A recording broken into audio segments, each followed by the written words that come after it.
woman carried a gun in her cloth bag, and a secret the cowboy would rather keep buried. Folks thought Clara was just another poor widow, drifting in to cook meals in exchange for a roof over her head. But when the storekeeper caught a glimpse of what she carried inside that ragged boom, it froze him cold. An old revolver. The question rose quick as prairie dust.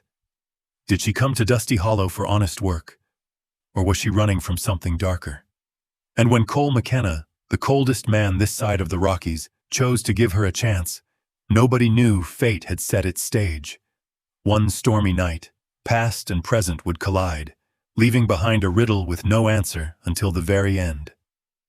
Clara Whitmore pulled her frayed shawl tighter around her shoulders, bracing against the night chill of the long stagecoach ride.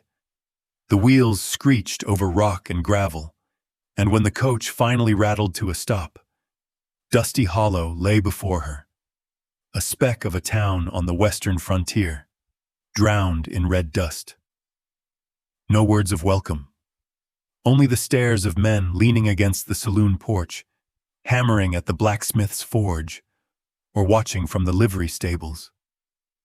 Curious, suspicious. Their eyes reminded Clara of one thing.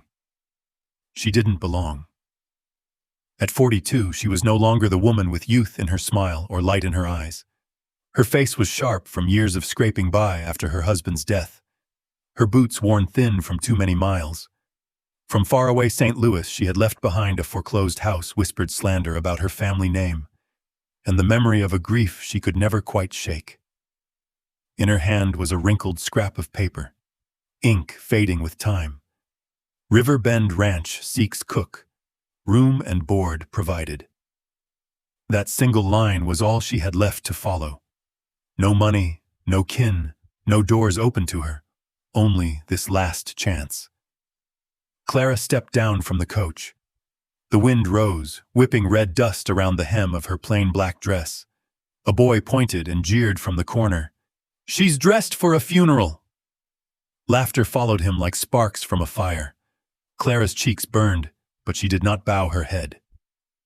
10 years ago, maybe she would have hidden. But now, with nothing left to lose, she held her spine straight. At the far end of town, a flicker of lamplight spilled from Benson's general store. Clara drew in a long breath, forcing down the fear, and walked toward it. Every step on that hard-packed earth sounded like defiance, but also like a promise. This was her last chance to start over. Inside her old cloth bag, alongside the advertisement, she carried a few small things: a worn Bible, a half-finished embroidered handkerchief, and one item no one would have guessed a frail widow held onto: her late husband's revolver. Heavy, cold.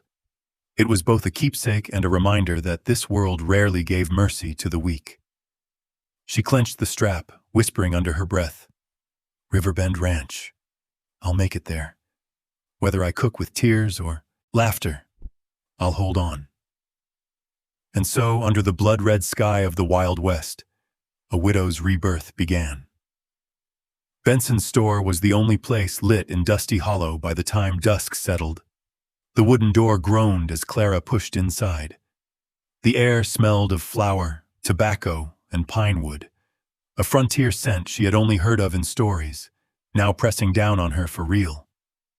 Behind the counter stood Benson, broad-shouldered and silver-bearded, somewhere past 60. His eyes were sharp, though not cruel, like a man who'd seen enough hardship to be surprised by nothing. Clara approached and laid the crumpled ad on the counter. "I came for this Riverbend Ranch. They're looking for a cook." Benson grunted. "You're not the first to walk in with that paper." His voice was slow, gravel-thick. "But you might be the next to quit before week's end. Cole McKenna doesn't go easy on anyone. Discipline's iron. Kitchen's got to feed a dozen cowhands through a whole working season. More than a few ran off crying." Clara swallowed hard, but her gaze never wavered. "I've got nowhere else to go. If I don't make it there, I've got nowhere left at all." Benson studied her, then nodded slightly, as though he respected the honesty. He turned to scribble directions and note the freight wagon leaving come morning. While he wrote, Clara adjusted her bag. For one careless second, its mouth gaped open, and in the lamplight Benson glimpsed what lay inside. A revolver, scarred with age, its grip worn dark from time.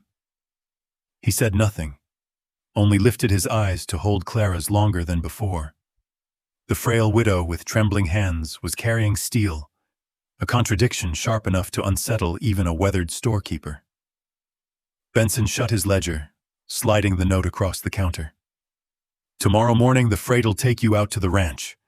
But mark my words, Mrs. Whitmore. His tone hardened. Out here, it takes more than a steady hand in the kitchen to survive. Clara gripped the strap of her bag, knowing full well he'd seen the gun. She didn't explain. Some truths speak loudest in silence. Outside, the wind swept down Dusty Hollow, lifting red dust into a cloud. Clara stood in the doorway, back straighter than when she'd entered. Whoever Cole McKenna was, however ruthless that ranch might be, she would go. There was no other road left. And if you were in her boots, which side would you stand on? A. Clara Whitmore, the widow clawing for rebirth. B. Benson, the hard-eyed storekeeper with a point. Or C. Someone else? Leave your choice in the comments. I want to know you're still riding along with this story. Dawn bled across the far mountains, the first light painting the red dust that clung to the wagon road. Clara sat stiff on the rickety freight wagon, one hand clutching her cloth bag, as if it were the last thread of hope she had left. The wheels groaned over barren fields where the wind whistled sharp and crows wheeled against a silver sky. With every mile, Dusty Hollow shrank behind her, swallowed by the endless, suffocating emptiness of the West. The driver, a weathered cowboy, said nothing, save for the snap of his reins and the horse's labored breath. Clara kept silent, her eyes locked on the rolling hills that stretched on without end.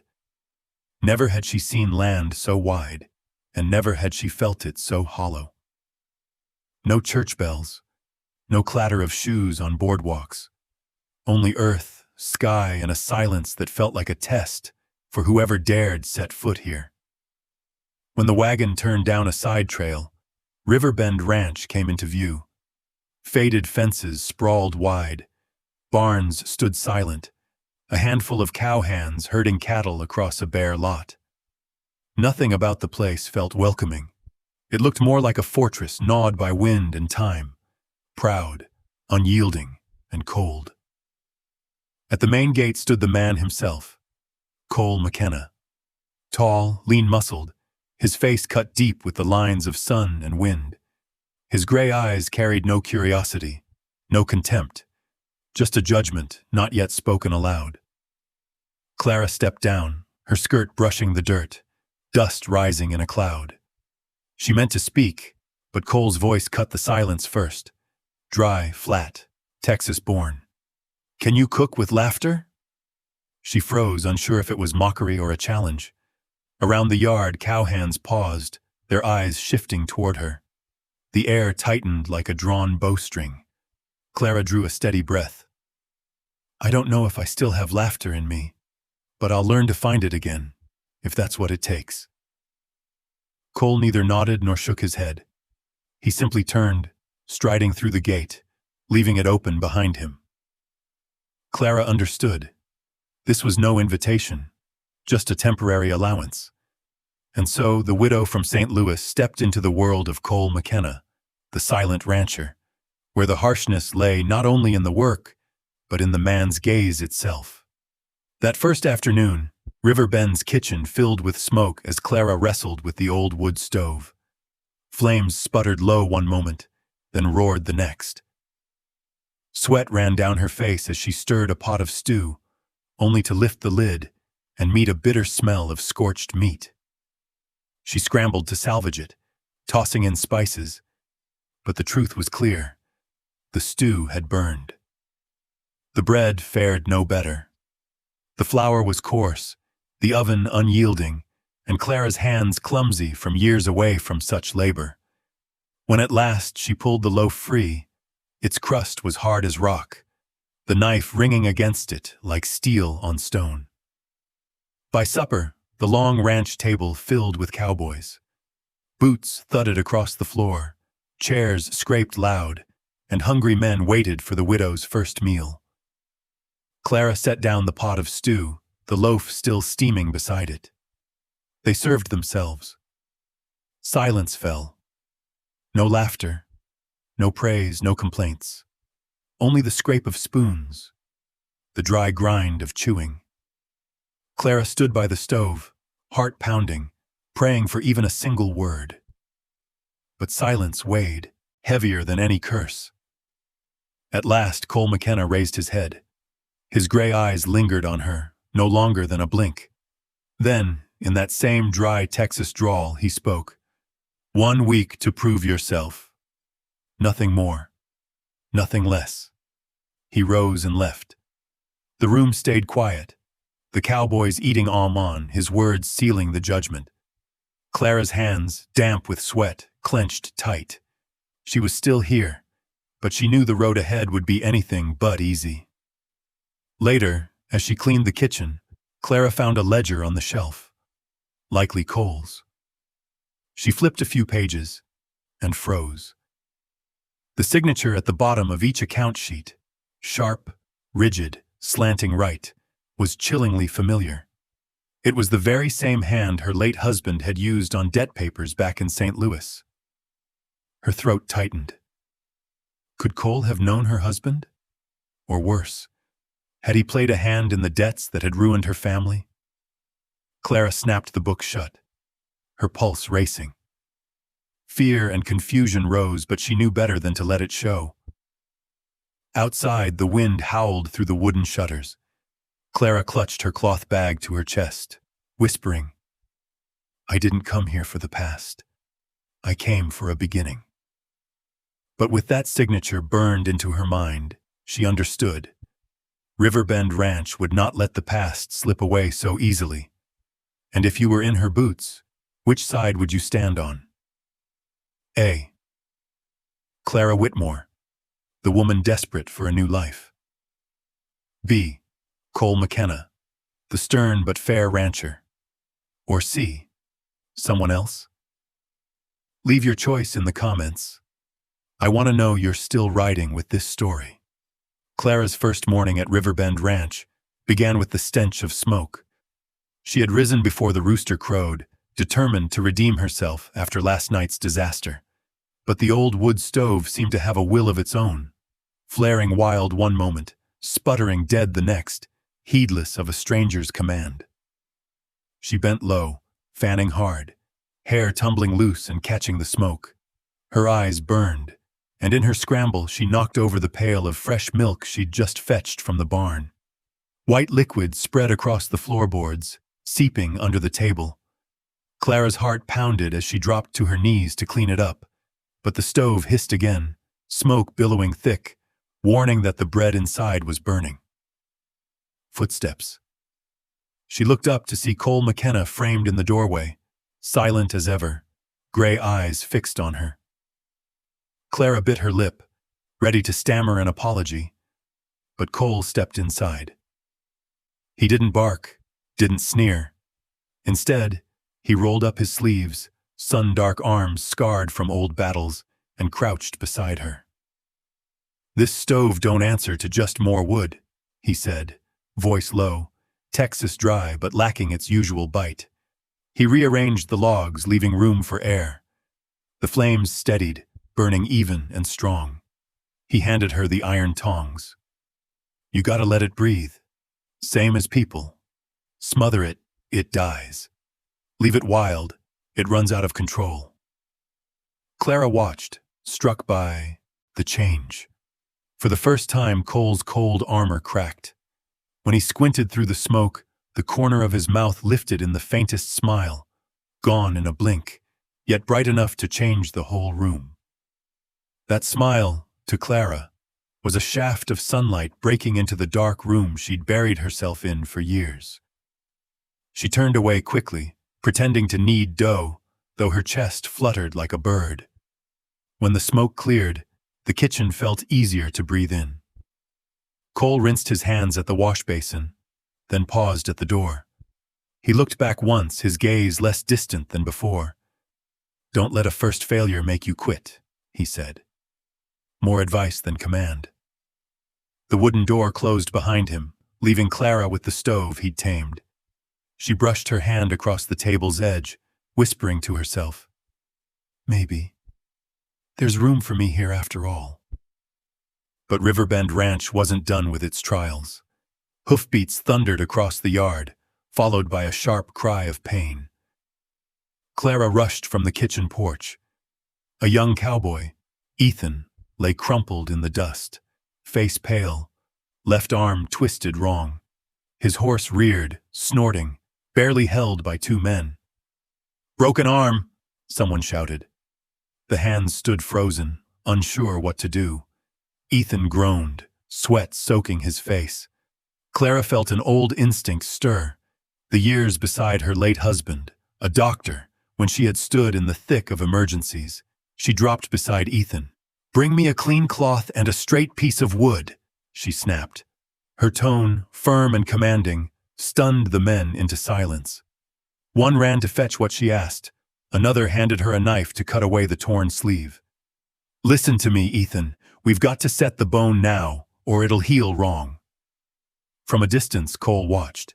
At first only observing, then stepping closer, arms folded. He didn't interfere, didn't offer help, just studied every move she made. When the splint and cloth arrived, Clara drew a deep breath, her hands trembling but resolute. She gripped the brake, voice low. "Bite down, Ethan." Then, crack, the bone slid back in place. Ethan screamed, then sagged as the pain ebbed. Clara bound the splint tight, movements deft as any physician. The cowboys stared, whispers rippling through them. No longer did they see the city widow as weak or misplaced. Cole's gray eyes shifted too, not just assessing now, but carrying a shadow of respect. As she wiped Ethan's brow, Clara muttered without thinking, "I used to help my husband with cases like this, before he died. Not just sickness took him. He left me debts. Debts from Western gambling halls." The firelight threw her shadow trembling against the wall, like her own shaken heart. The words slipped out like a knife cutting into the past she'd tried so hard to bury. Cole stiffened. His gaze sharpened like steel honed on a whetstone, eyes fixed on her as though peeling back dust-covered memories. "That name," Cole's voice dropped, each word heavy as stones on dry earth. "Where did you hear it?" Clara looked down, fingers knotting the cloth strap. The danger pressed close, not from gun or blade, but from a truth ready to blow her fragile refuge apart. She wanted to evade it, but her throat locked tight. The wind howled through the shutters, wolves crying from the far hills. The air grew thick, then pounding at the door. Cole's hand dropped instinctively to his Colt. Clara stumbled back, heart hammering. Sheriff Cole Turner filled the doorway, coat dusty, face carved with fatigue, but his eyes carried the weight of a storm. "McKenna," he said grimly. "I heard a name in the saloon tonight. The same one she just let slip." The room fell silent. Clara looked up, breath catching. "I didn't mean to," she whispered, voice shaking like rag in the wind. "But if that name's surfaced, it means he's close." Cole's jaw tightened. "Who?" "Gideon Black," Clara breathed. 2 words, but they poured oil on the fire. Turner's eyes widened, and Cole's grip on his revolver turned bone white. That name was a ghost of the West, killer of railroad crews, butcher who left bodies strung along the new tracks. A name men spoke only drunk, if at all. And now Clara had dragged it out of the grave. Cole stepped closer, a growl in his voice. "How do you know him?" "I once lived in his shadow," Clara admitted, trembling. I ran, but I don't think I ever truly escaped. In that instant, the ranch no longer felt like a haven, but a battlefield waiting to ignite. Hoofbeats echoed closer, sharp as war drums. Turner's tone was grave. If it's Gideon, he's likely already sent his men. Silver Creek'll drown in blood before dawn. Cole's eyes burned with cold resolve. No, he'll come for me first. And this time I won't let him walk away. Clara clutched her skirt, tears welling. She saw that the past had caught not just her, but McKenna too. The man carved of stone now bound to the same shadow. Their fates twisted tight, no escape. Outside, the western sky darkened, dust storm rolling near. Clara stood still, her heartbeat thundering with the drum of hooves. She knew the climax had arrived. Truth would be dragged into the light, and blood might pay for the name pulled from hell itself. And if you were in their boots, whose side would you take? Clara Whitmore, the woman burdened by a haunted past. B. Cole McKenna, the rancher, stern and secret-bound. Or C. Another choice. Leave your thoughts in the comments. I want to know you're still riding with this story. In the west, the sky could turn quicker than a gambler's hand. The afternoon had been golden, but once the sun slipped behind the mountains, clouds rolled in thick and black, pressing low over the land. Wind howled through the split-rail fences, whipping up dust, then rain came hard as fury itself. Thunder cracked against the ranch roof, heralding a storm of reckoning. Clara braced the kitchen door just as the gust slammed into it, then spun back to the hearth. She knew one thing. If she let fear rule her, the whole place would fall into despair. She fed more wood to the flames until the stove roared like a beacon against the dark. Her hands moved fast, stirring hot soup, warming bread, setting out portions to keep the returning cowboys from collapsing cold and empty. On a side table she laid out clean cloth, whiskey, and a knife, turning one corner of the kitchen into a makeshift infirmary. Clara was no longer the lost widow. They could all see it. She was a woman who knew her worth. "Bring in more wood! Don't let that fire die!" she barked, her voice sharp enough to make the young hands jump and obey. Out in the storm, Cole McKenna rode at the front of his men. One rider had gone missing while driving the herd, and Cole wouldn't leave a soul behind. The rain slashed down, wind shrieked, horses panicked, but he held steady, tall as a marker stone, braced against nature's wrath. Hours passed, the kitchen rattling with wind, the fire snapping in protest. Clara never let her hands stop. She patched torn slickers, nailed shutters tight, poured warm water into trembling hands. Her steady eyes gave them something stronger than food, faith that no storm could strip away. At last, hoofbeats pounded back into the yard. The door burst open. Cole and his men stumbled in, drenched to the bone, carrying one limp cowboy across their shoulders. Blood soaked the boy's shirt. Clara rushed forward, dragging the table to the center. "Lay him here!" She tore his shirt, doused the deep gash at his ribs with whiskey.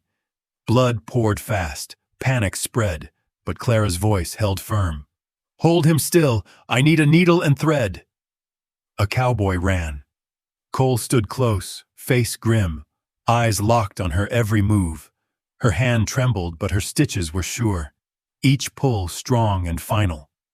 The room fell silent but for the storm outside and the weak thump of the boy's heart. At last the wound closed, the bleeding slowed. Clara sagged, breath ragged, sweat mixing with rain on her brow. The boy lived. Relief cracked the room wide open. The men who had doubted her now looked at Clara as if she were the ranch's beating heart, the keeper of fire, the hand that defied the storm. That night, the tempest raged on. Wind screamed through the shutters. Rain hammered the roof like war drums. Inside, the cowboys lay spent, clinging to the fire's warmth. Clara sat quietly, sewing ragged cloth with trembling fingers. Footsteps crossed the floor. She lifted her head. Cole McKenna filled the doorway, his tall frame casting shadows long across the walls. "Step outside with me," he said low. Clara hesitated, then wrapped her shawl tight and followed. On the porch, rain slashed sideways, but beneath the overhang there was stillness enough. Lantern light spilled gold across Cole's rain-streaked face. He stared into the dark horizon, voice rough and hoarse. "This house hasn't heard singing in 10 years. Since my wife and boy passed. There's been nothing but wind and silence. Tonight, you brought it back." Clara's throat closed. She knew what he meant, not with words, but with the noise of laughter and life she had breathed into the kitchen, stirring embers he'd buried long ago. She wanted to speak, but no words came. Cole turned, gray eyes softened. He gave a single nod, small but weightier than speech. In that moment, Clara felt less a stranger, more a stone set into the wall around his heart. But out in the trees, the storm hid more than thunder. A figure lingered by the cottonwood, rain streaming from a wide-brim hat. He did not move, his eyes, hard and hateful, fixed on the porch where Clara and Cole stood. None inside the ranch knew him, but Clara's heart froze. The muddy boots, the hulking stance, she'd seen them before, nights when her husband staggered home broke from cards. A drifter, a wolfish man who once laughed while speaking with her husband. And now, he had trailed her here. Clara's hands clenched the shawl, her chest pounding. Cole hadn't noticed the shadow, but she knew. The darkness never lets go. It had found her again, standing at the ranch door, waiting for its time to strike. Lightning split the sky, throwing the stranger's furious eyes into sharp relief. Then darkness swallowed him whole once more. Clara stood silent, fear choking her voice. And if you were there, whose side would you stand on? A. Clara Whitmore, the woman fighting storm and past alike. B. Cole McKenna, the wounded man just beginning to open his heart. Or C. Another choice? Leave your thoughts in the comments. I want to know you're still riding with this story. Harvest time in Dusty Hollow was the one season when the little town flared to life like a county fair. The square shimmered with oil lamps strung high, fabric flags snapping in the autumn wind. The air was thick with roasted corn, baked apples, and pumpkin pies. Fiddles struck up, drums tapped steady, and folks poured into the circle to dance. Clara stood at the edge, her hands twisting the hem of her plain brown dress. She'd never imagined herself here, surrounded by curious stares and whispers drifting like smoke. "Ain't that the widow from St. Louis?" And with her, that's Cole McKenna himself. Cole stepped through the crowd, tall, lean, dressed in a black shirt with a long trail coat that still carried the smell of open plains. His eyes, for once, weren't cold steel. They were steady, resolved. He held out a hand, voice rough but clear. "Would you dance with me?" Clara froze. She had never pictured the silent rancher offering a waltz. But under so many watching eyes, she nodded, laying her hand gently in his. They stepped into the circle. The music swelled, their boots sliding into rhythm. Clara stumbled at first, but Cole's hand tightened, guiding her step by step. Beneath the lantern glow, he was no longer the forbidding master of River Bend, but a man who remembered how to smile, how to let go of grief for the span of a song. Around them the crowd murmured, "The widow and the cold rancher. Never thought they'd fit so well." But Cole didn't seem to hear. His gray gaze stayed fixed on Clara, as if in the whole town square there was no one else. Clara, almost against her will, looked up. In the slow spin of the dance she caught the softness at the corners of his eyes, the faint smile breaking through a face carved by loss. For the first time, she didn't see him with fear or caution, but as a woman looking into the true heart of a man. When the song ended, Cole bowed his head slightly, murmuring, "You dance better than I expected." The words were plain, but they set heat rising in Clara's chest. She smiled, an honest smile, her first in years, unguarded and real. Applause swelled, but for Clara the sound faded. In that fragile moment she felt something she hadn't dared hope. Maybe there was still room for joy, for a new beginning, even here in a land of dust and judgment. The festival dimmed, lantern light stretching long across the dirt road back to the ranch. Clara walked beside Cole, her dress carrying smoke and the echo of music still turning in her head. But her heart grew heavy, every step urging her to speak the truth she had buried too long. They stopped beneath a great oak. Clara drew a breath, clutching her skirt. "There's something I've never told anyone here," she said, voice trembling but resolute. Cole turned, gray eyes waiting. "My husband." She faltered, then forced the words out like confession.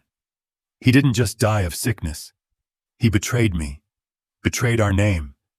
He sank into gambling, debts stacked high. So many nights I waited, knowing he'd lost everything at Western tables. He left me with more than grief. He left me shame." The night pressed close, the only sound the rasp of crickets. Cole stayed silent, face carved in stone until at last he spoke, voice low as the wind. "You're not the only one who's lost it all. I once had a wife and child. They were killed in a border massacre. I came home to nothing but an empty house and memories no man should carry." Clara's heart wrenched as his voice cracked on the word massacre. Behind the hardened shell, she glimpsed another broken soul, shattered as deeply as her own. Then Cole turned, lantern light catching on the dagger at his belt. Clara's eyes froze, the marking etched in the steel. It was the same as the knife her husband once brought home after a business night in Texas. Memory slammed into her. One night, her husband whispering about a cold-eyed cowboy, gray gaze sharp as winter steel, who had warned him to quit before it was too late. And now, here he stood, Cole McKenna. Clara staggered back a step, her hand shaking. You knew him?" she whispered. Cole's silence weighed heavy. His gray eyes darkened, hiding truths he would not name. And in that breath, the fragile thread spun between them trembled, thin as silk. Clara stood at the edge of choice. Trust the man before her, or let the past tear it all apart. If you were in her boots, whose side would you take? A. Clara Whitmore, the woman crushed by the past, laid bare. B. Cole McKenna, the man hiding truth, to protect or to escape. Or C. Another choice? Leave your thoughts in the comments. I want to know you're still riding with this story. Late winter draped Riverbend Valley in white. Inside the cattle barn, chaos erupted. A bull, panicked, smashed through the fence. In a flash, a young cowboy was thrown hard to the ground. The beast bellowed, horns aimed straight for his chest. Shouts rang out, men rushed forward, but Clara was faster. Without thinking, she snatched a red cloth from a hook and whipped it in front of the raging bull. The animal lunged at the fluttering red, buying precious seconds for two cowboys to drag the injured boy clear. Clara dropped beside him, heart racing. His chest and belly were soaked in blood, his breath ragged. Wind whistled through the cracks of the barn as she cried, "Bring boiling water and bandages, now!" Her hands, once trembling when she first came to the ranch, moved strong and certain. She tore the boy's shirt open, pressing down on the wound, barking orders like a seasoned hand. "You, hold his shoulders. You, keep his legs still. Don't let him move." Her face was stern, but her eyes burned bright. The years spent beside her doctor husband, the nights of watching, assisting, learning, rose from the grave of memory, now her strength to save a life. Sweat trickled in the freezing air, each stitch trembling yet sure. The circle of cowboys held their breath. Gone was the doubt they once cast on her. When the final knot was tied and the bleeding stilled, Clara lifted her head, voice hoarse. "He's going to live."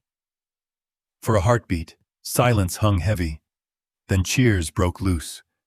The same rough men who once scorned her now bowed their heads in respect. One whispered, "She's the heart of River Bend." The words caught fire, spreading quick, until every man in that room nodded agreement. Cole McKenna stepped forward, his tall shadow blotting the snowy light at the door. He looked at Clara for a long moment, gray eyes warmed with something rare. Then, before all gathered, his voice rang rough and solemn. "Clara Whitmore, you've given this place what I thought gone forever. Laughter, life, hope. And before all here, I'll say this. Season this life with laughter and don't ever leave." Clara froze, blood still wet on her trembling hands, but his words burned hotter than any fire. The ranch grew still, waiting. Clara lifted her tear-bright eyes to Cole and knew she was no longer a widow lost in the Cowboy dark. That Christmas, snow-blanketed Dusty Hollow, soft as heaven's petals falling on the weathered roof of Riverbend Ranch. Inside, the kitchen glowed with laughter, sweet scents of pies and bread, and the hum of a fiddle. Few would have believed such warmth could bloom in a land as harsh as the West. Clara wore a deep blue dress, simple yet graceful. Snow blossoms crowned her hair, her face flushed not just by the fire, but by a happiness words could never capture. The kitchen was trimmed with wreaths and red ribbons, a long table laden with apple pies, pumpkin loaves, and fresh bread. Cowboys raised mugs, laughing, their voices filling the rafters. Through it all, Cole McKenna strode forward, black coat draped broad across his shoulders, his rough-hewn face softened by firelight. He took Clara's hand, voice steady as iron. "Tonight, before all gathered, I welcome you not as a widow, but as my wife. Clara, from this day on, River Bend is your home." Applause thundered. A fiddle cried a sweet waltz.